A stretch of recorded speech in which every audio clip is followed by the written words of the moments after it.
The courtesy call. Hello, how you doing? All right? You you're looking pretty good, actually, all things considered. A bit dark in here, obviously, at the moment. Not much in the way of ambient light, but I can see all your vitals are ticking along as per usual, nice and even, all green, brilliant. That's the spirit. Keep it up. What are you up to today? Let's have a look at the old screen. Oh, right. Good. Fine. Baking again. Some sort of bread related product there, if I'm any judge. Do a lot of that, don't you? A lot of baking. Got a thing for it. A knack. Don't mind me. Just bring the lights up a bit. There we go. Miles better. You know, it's a nice room, this. Much better than that other one you remember back then. Ha! No, that one had some serious design flaws. Completely incompatible with your average docking station, for a start. Not to mention ridiculously fragile. Not built to last at all. Beats it handles down, this one does. You know, it's clean, roomy, nice wallpaper. Oh, don't forget the lovely picture on the wall there. Don't you think that's a lovely picture? You know me, I'm no art critic or anything, but I know what I like, and, well, it's just a lovely image, that, isn't it? All that sky and all that goldish, goldy, grassy stuff down there, and the little shed. No, you can't actually see it, but I can't help thinking maybe you did at some point. Woke up, had a little peek, dozed off again, got it memorized, got it all in your head. Because that's how it looks in there, isn't it? All that sun and great big fields and humans. Probably best you don't know what it's really like out there. I mean, I know, of course. I know because she showed me. She's got all these satellite images and everything up there. All this data. Gave me the grand tour. Whole planet looks, well, alright.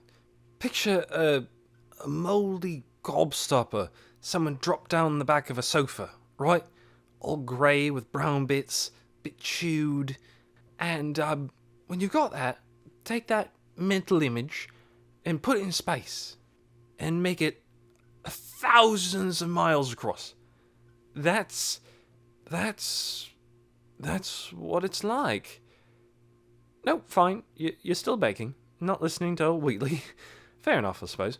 Get lots to keep you busy in there. Got to bake all sorts of things, probably. And then you'll probably be getting on with fixing that hole in the roof before it rains. That's what you were up to the other day. With, Here's an interesting fact.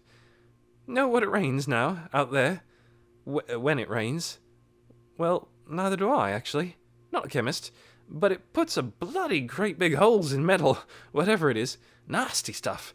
We're bloody lucky we're in here, really. Roof over our heads, nothing eating holes in it, or us. And you've got it even better than I have, haven't you?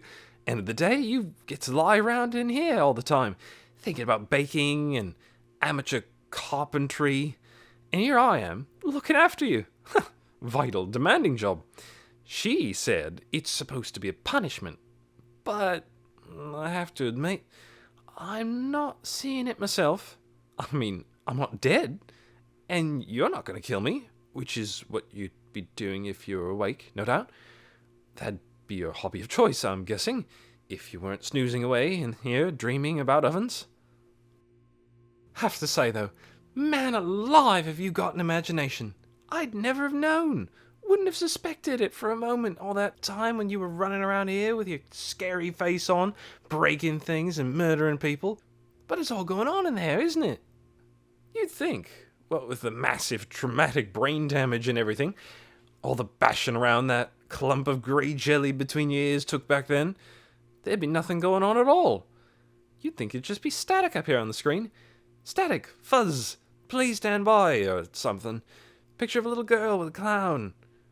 But no, far from it. The stuff you come up with, it's like a bloody soap opera or something. All those humans knocking about, dozens of them. Although you're a bit short on variety, if I had to nitpick. It's the same ones all the time.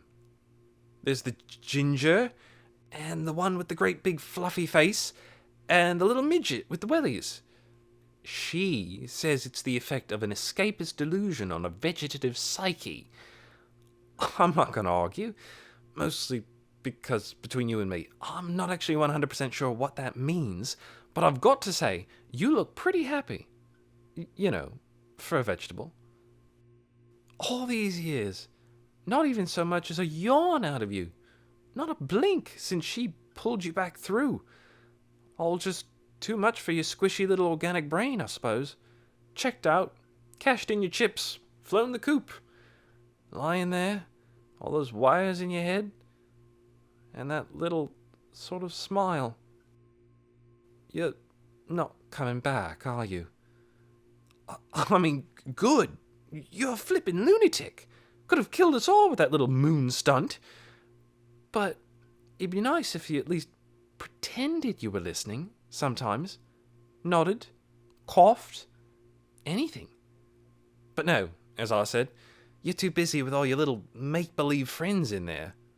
Human friends. Like him. Suppose it was a bit too much to expect that you'd leave any room for me in your escapist delusion, what's it? After all, that unfortunate rigmarole with you turning on me and running off with her and me trying to kill you, and vice versa. Nobody's entirely innocent here. But I suppose it stands to reason you don't want old Wheatley hanging around in your little brain damage party in there. Nope, it's just you and him. Yeah, that's him. There. That great big lanky human you're always knocking around with. You like him, don't you?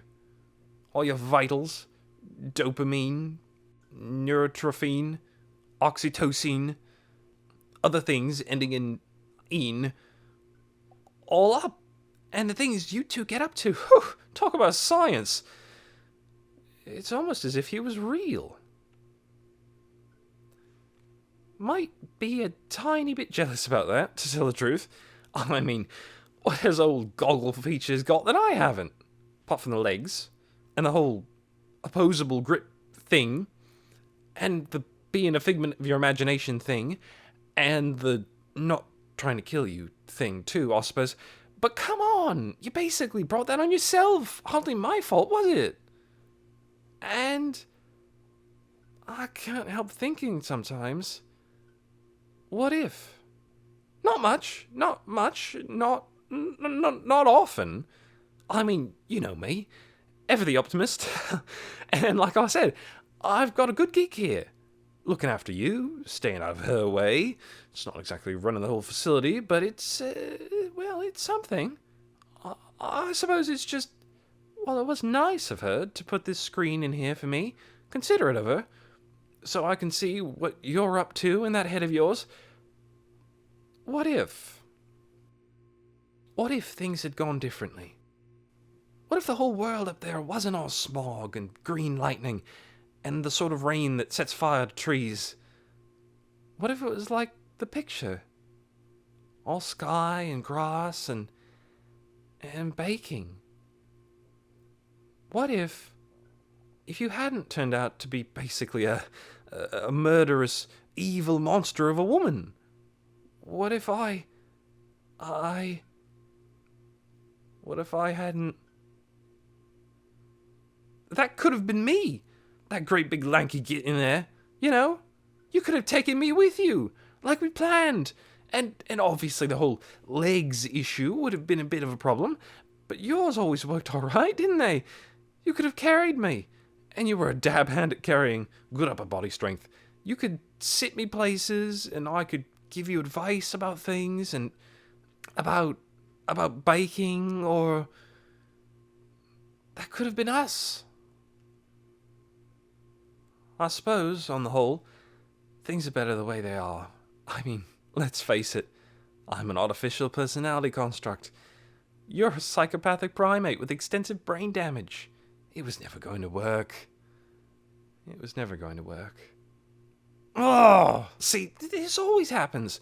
Clearly, entirely your fault. Every time I come in here, it's fine if I just check your vitals and buzz off, but if I hang around, I just end up getting all thinky. Entirely too thinky, with the screen, and the little town, and all the people, and you, and... So... well... Glad to see you doing alright, as per usual. No change there. Box ticked, and... I'll leave you to it. Lots to do, tons. Patrolling, thinking... No, don't get up. I'll let myself out, don't worry. Same time tomorrow, then. Don't have to say anything. Just sort of smile, alright? Just smile. Yes? Brilliant. Goodbye, love.